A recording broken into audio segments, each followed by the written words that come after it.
শিকারের খোঁজে ঘুরছিল। তার চোখে পড়ল এক চঞ্চল হরিণ। বাঘ ভাবল আজকের খাবার নিশ্চিত, সে লুকিয়ে এগোতে লাগল। কিন্তু হরিণ ছিল খুব সতর্ক। বিপদ বুঝে সে দ্রুত পালিয়ে গেল। বাঘ তাকে ধরতে পারল না। পরের দিন বাঘ চালাকি করল। সে হরিণকে বন্ধুত্বের প্রস্তাব দিল।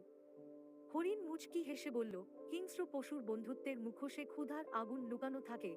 বাঘ রেগে আবার ধাওয়া করল। হরিণ বুদ্ধি খাটিয়ে কাঁটা ঝোপে পালাল।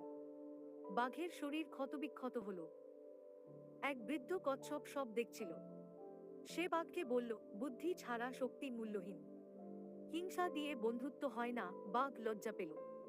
সে বুঝল, সতর্কতা আর আত্মবিশ্বাসী আসল শক্তি।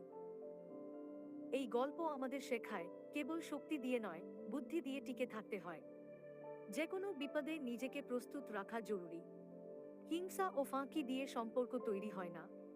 সতর্কতা ও আত্মবিশ্বাস জীবনের রক্ষাকবচ।